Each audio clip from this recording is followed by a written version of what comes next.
ایک بات جب سے میں آیا تھا دماغ میں کھٹک رہی تھی، سو ایک دن غلام شبیر سے پوچھ لیا، میاں یہ بتاؤ کہ پچھلے امام مسجد کے ساتھ کیا ماجرا گزرا؟ وہ تھوڑا ہچکچایا، پھر ایک طرف لے گیا کہ بیگم کے کان میں آواز نہ پڑے۔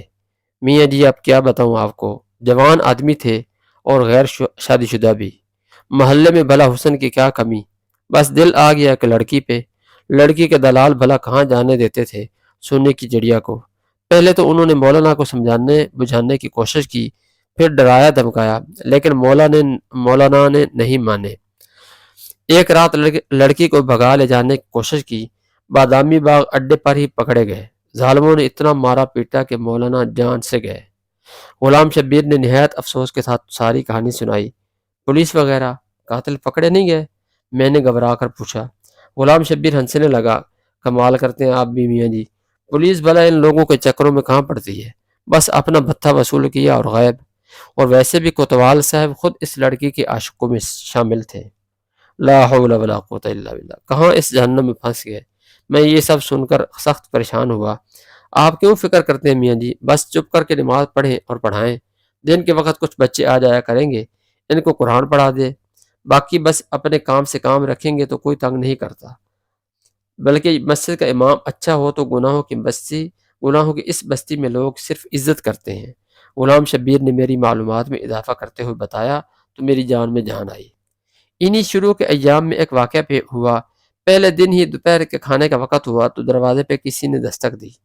غلام شبیر نے جا کر دروازہ کھولا اور پھر ایک کھانے کی ڈھکی تشتری لے کر اندر آ گیا۔ میری سوالی نگاہوں کے جواب میں کہنے لگا، نورا نے کھانا بھجوایا ہے، پڑوس میں رہتی ہے۔ میں کچھ نہ بولا اور نہ ہی مجھے کوئی شک گزرا۔ سوچا ہوگی کوئی اللہ کی بندی، اور پھر امام مسجد کے گھر کا چولہا تو ویسے بھی کم ہی جلتا ہے۔ بہرحال جب اگلے 2 دن بھی یہی معمول رہا تو میں نے سوچا کہ یہ کون ہے جو بغیر کسی احسان جترائے احسان کیے جا رہی ہے۔ عشاء کی نماز کے بعد مسجد میں تھا جب غلام شبیر کو آواز دے کر بلایا اور پوچھا، میاں غلام شبیر، یہ نورا کہاں رہتی ہے؟ میں چاہتا ہوں کہ میری گھر والی جا کر اس کا شکریہ ادا کر آئے۔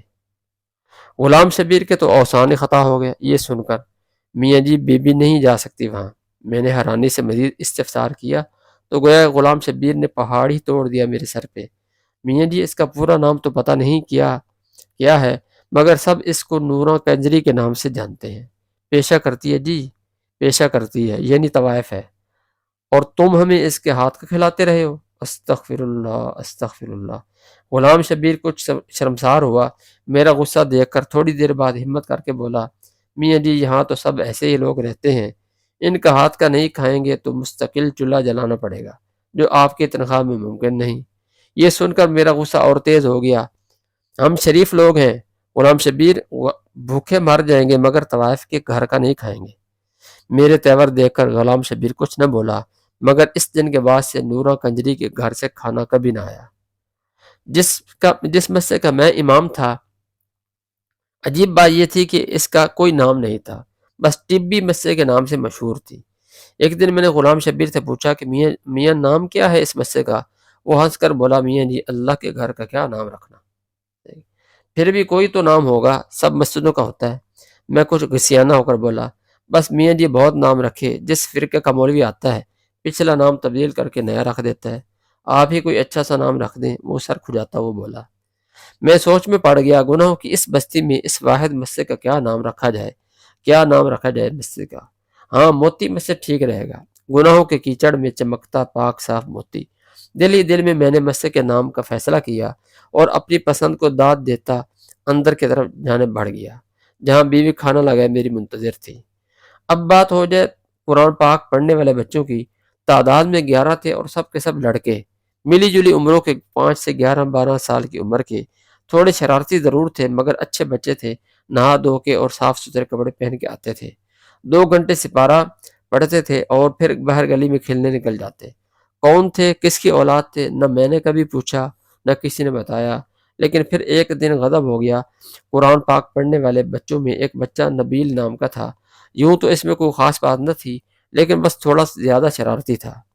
تلاوت میں دل نہیں لگتا تھا، بس آگے پیچھے ہلتا رہتا اور کھیلنے کے انتظار میں لگا رہتا۔ میں بھی درگزر سے کام لیتا کہ چلو بچہ ہے، لیکن ایک دن ضبط کا دامن میرے ہاتھ سے چھوٹ گیا۔